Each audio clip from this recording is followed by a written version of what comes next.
الله الرحمن الرحيم. الحمد لله والصلاة والسلام على خاتم رسل الله سيدنا محمد وعلى آله وصحبه أجمعين، وبعد.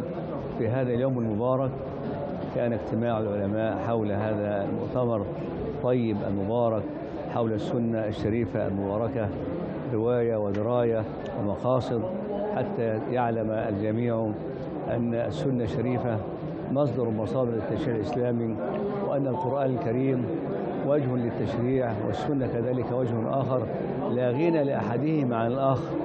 فالصلاة قياما وركوعا وسجودا، أقوالا وأفعالا، شروطا وأركانا وسننا وآدابا، لا يمكن الاتيان بها على وجهها الصحيح إلا من أفعاله وأقواله صلى الله عليه وسلم.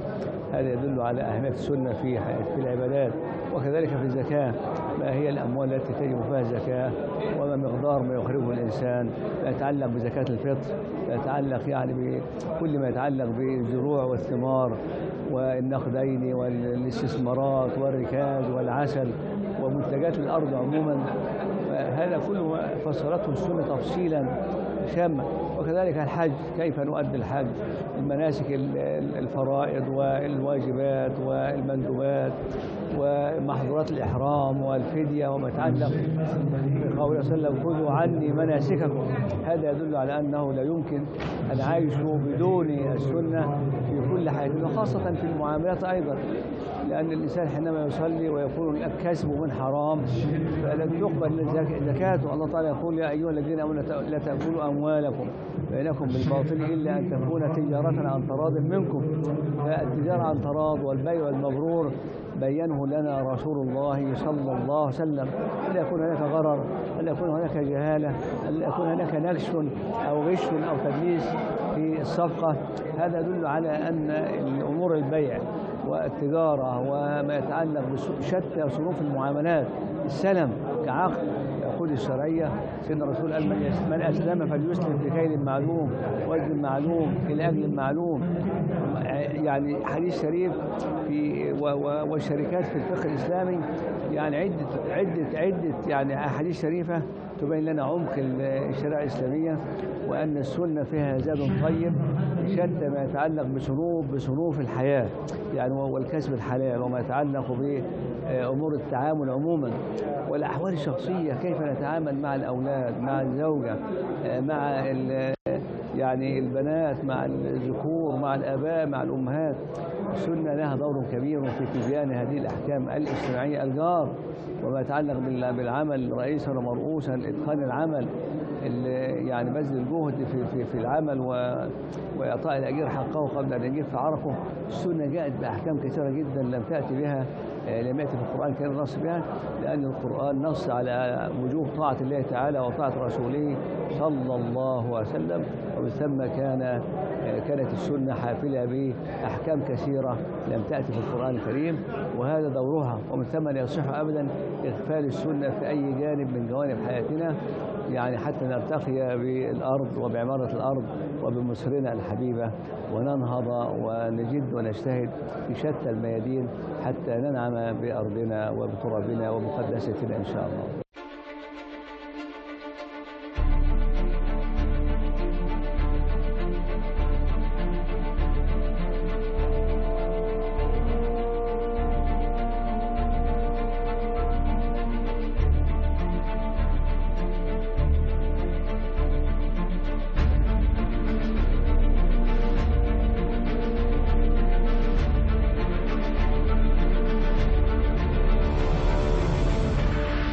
بسم الله الرحمن الرحيم. الحمد لله رب العالمين، وأصلي وأسلم على أشرف المرسلين وخاتم النبيين سيدنا محمد صلى الله عليه وسلم. هذا المؤتمر الذي يعقد اليوم بأكاديمية الأوقاف الدولية تحت رعاية فضيلة الأستاذ الدكتور محمد مختار جمعة وزير الأوقاف، والمعنون بالسنة النبوية بين الرواية والدراية والفهم المقاصدي. هذا المؤتمر في حد ذاته إنما يدخل في إطار ما تقوم به وزارة الأوقاف المصرية من العناية والرعاية بتجديد الخطاب الديني. وهذا المؤتمر نعني به ما يخدم سنة رسول الله صلى الله عليه وسلم، هي المصدر الثاني للتشريع الإسلامي بعد القرآن الكريم. السنة تعد بيان لما ورد في القرآن الكريم. إن هناك نصوص في القرآن الكريم يعجز المجتهد عن إدراك فهم هذه النصوص، فلا بيان لهذه النصوص إلا عن طريق السنة النبوية. ولذلك فإننا نرى أن السنة النبوية تعد زاد للفقهاء. وهذا المؤتمر بجلساته المتعددة من ضمن جلساته السنة عند الفقهاء. وأقول السنة هي زاد الفقهاء، وذلك لأنها تأتي بيانا لما تأتي بيانا لما ورد في القرآن الكريم من فهم في هذا الأمر. على سبيل المثال في العبادات، في المعاملات، في البيوع، في المشاركات، في الزواج، في الطلاق، غير ذلك من مثل هذه الأمور.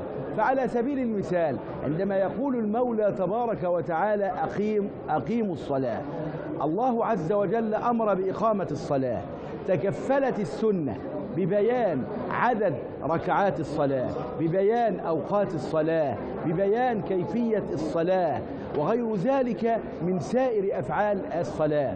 كذلك أيضا لما أمر الله عز وجل بتأدية صلاة الجمعة، حيث قال المولى تبارك وتعالى يا أيها الذين آمنوا إذا نودي للصلاة من يوم الجمعة فاسعوا إلى ذكر الله. هذا أمر، لكن ما يتعلق بالخطبة في الصلاة، ما يتعلق بكيفية أداء الصلاة، ما يتعلق بكل أفعال صلاة الجمعة، هذا ما تكفلت به سنة النبي محمد صلى الله عليه وسلم. وهذا ما عبر عنه النبي صلى الله عليه وسلم في بيانه صلوا كما رأيتموني أصلي.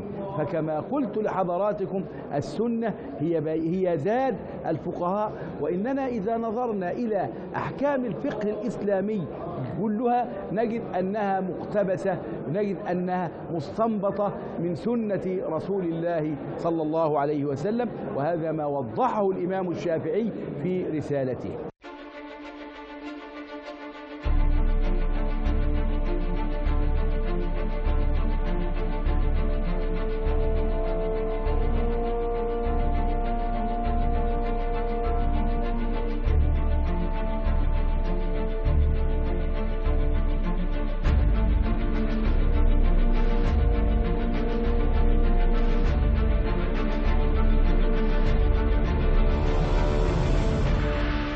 بسم الله الرحمن الرحيم. الحمد لله والصلاة والسلام على رسول الله. في هذا اليوم الميمون المبارك قد شرفنا بحضور هذا المؤتمر الذي تنظمه وزارة الأوقاف، وهو المؤتمر الأول للسنة النبوية. إن السنة النبوية في هذه الأيام قد وضعت عليها علامات من الاستفهام وعلامات من التشكيك، وإن الواجب على كل مسلم أن يكون غيورا على دينه، وهذا الذي تقوم به أجهزة الدولة ممثلة في وزارة الأوقاف. وإني باعتباري مشارك في هذا المؤتمر لا يسعدني أن أقول إن وزارة الأوقاف وإن علماء الأزهر والأوقاف يقومون حق بالدفاع عن سنة رسول الله صلى الله عليه وعلى آله وصحبه وسلم. وينبغي أن نعلم أن التشكيك في أمر السنة قد أخبرنا به رسول الله صلى الله عليه وسلم قبل أن يحدث ب1400 عام.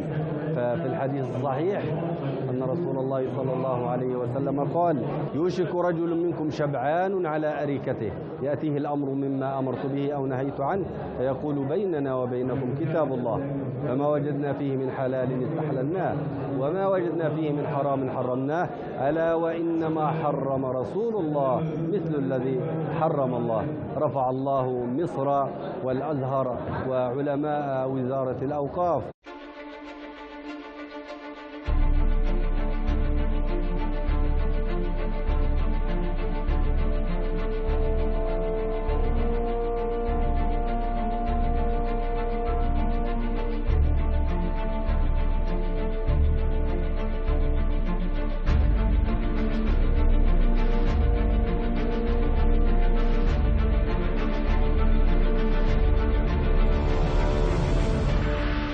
بسم الله الرحمن الرحيم. الحمد لله رب العالمين، والصلاة والسلام على المبعوث رحمة للعالمين سيدنا محمد وعلى آله وصحبه ومن سار على دربه واتبع سنته إلى يوم الدين، وبعد. قل بفضل الله وبرحمته فبذلك فليفرحوا هو خير مما يجمعون. نعم، من فضل الله ومن رحمة الله هذا المؤتمر الذي هو بعنوان السنة النبوية بين الرواية والدراية والفهم المقاصدي. وفي هذا المؤتمر تقدمت بورقة بحثية بعنوان علاقة القرآن الكريم بالسنة النبوية وأقسام السنة باعتبار علاقتها بالقرآن. وقلت في هذه الورقة إن القرآن والسنة لا ينفصلان، فالسنة بيان للقرآن ومؤكدة للقرآن وتأتي بأحكام مستقلة عن القرآن، فالقرآن الكريم أحوج إلى السنة من السنة إلى القرآن.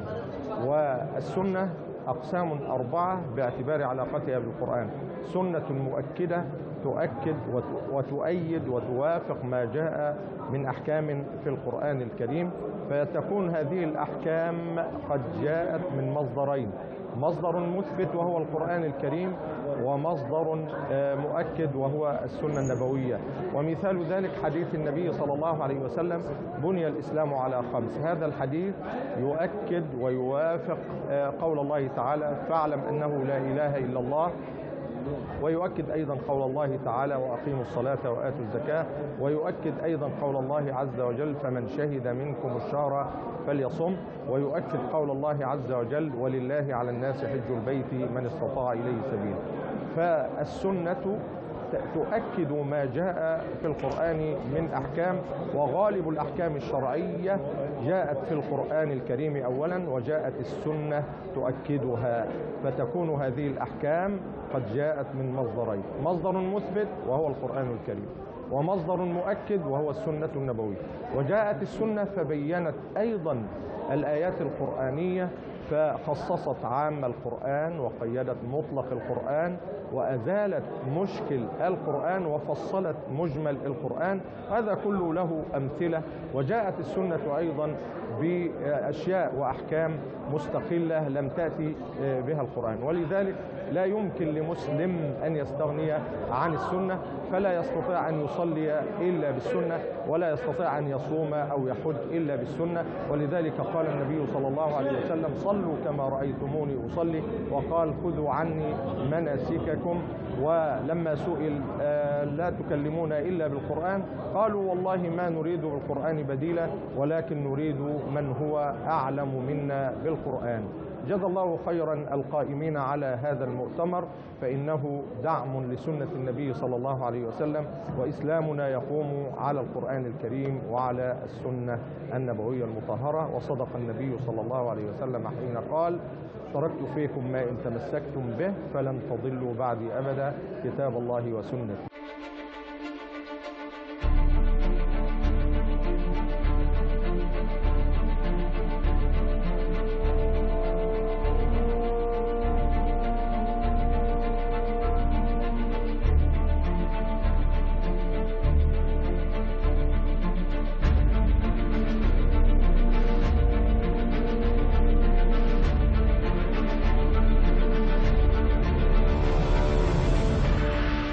بسم الله الرحمن الرحيم. الحمد لله وصلى الله وسلم وبارك على سيدنا محمد وآله وبعد. أشرف اليوم بالمشاركة في جلسات المؤتمر الأول للسنة النبوية. السنة النبوية تحتاج منا في هذه الأوقات أن نعرف الناس بمكانة السنة وواقع السنة في حياة الناس، الواقع العملي التطبيقي الذي يجب الرجوع إليه. ولذا أقترح دائما أن تكون هناك هيئة علمية عالمية لبيان السنة النبوية تطبيقا واقعا على أرض الواقع في حياة الناس حتى يعلم الناس مكانة السنة النبوية. أشكر وزارة الأوقاف ومعالي الأستاذ الدكتور محمد مختار جمعة على اهتمامه البالغ بعقد مثل هذه الندوات والمؤتمرات للحفاظ على السنة النبوية ودعوة كبار العلماء والمحدثين لتوضيح مكانة السنة النبوية في الإسلام ولعموم المسلمين. كما أني أرى أن وزارة الأوقاف في هذه الأيام وفي هذا الزمان وفي هذا التوقيت الذي نجد هجمة شرسة على السنة النبوية، نجد أن هناك ندوات تثقيفية وعقد مؤتمرات مختلفة لتثقيف السادة الدعاة والأئمة، ومن خلال المجالس العلمية ومجالس الإفتاء في المساجد الكبرى لتوضيح السنة النبوية ومكانتها لعموم الشعب المصري حتى نقف على أرض ثابتة ندافع عن سنة رسول الله صلى الله عليه وسلم. وربنا الذي أمرنا بذلك: لقد كان لكم في رسول الله أسوة حسنة لمن كان يرجو الله واليوم الآخر وذكر الله كثيرا. حقيقة إن السنة النبوية هي حياة للأمة، هي نبراس للأمة، هي إضاءة لأمة رسول الله صلى الله عليه وسلم. الشكر موصول لوزارة الأوقاف، الشكر موصول للقيادة السياسية في هذه البلد الآمنة، بلد الأزهر الشريف، حرسها الله، نصرها الله سبحانه وتعالى من كل الشرور.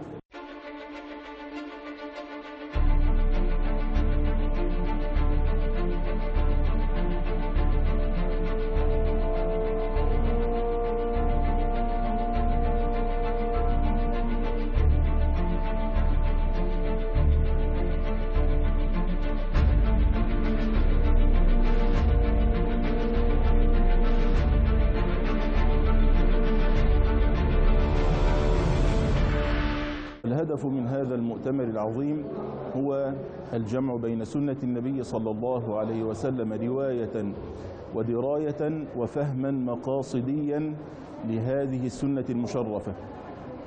وهذا يوقفنا على ثلاثة أمور إذا ما أردنا أن نبحث في سنة رسول الله صلى الله عليه وسلم. الأمر الأول وهو ماذا قال، والأمر الثاني ما معنى ما قال، والأمر الثالث لماذا ما قال. وهذه الأسئلة الثلاثة هي التي يدور حولها هذا المؤتمر العظيم. ماذا قال، وهو يعنى بالبحث في صحة ما قاله رسول الله صلى الله عليه وسلم، وهذا هو الجزء الأول من المؤتمر، وهو السنة النبوية المشرفة رواية ماذا قال رسول الله صلى الله عليه وسلم. وحتى نعمل بهذه السنة لابد أولا أن نثبت صحتها ونسبتها إلى رسول الله صلى الله عليه وسلم. يأتي الشق الثاني من المؤتمر وهو السنة النبوية دراية، وهنا يأتي السؤال الثاني: ما معنى ما قال؟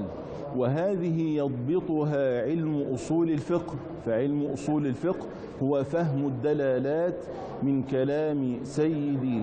كلام سيدنا ومولانا رسول الله صلى الله عليه وسلم.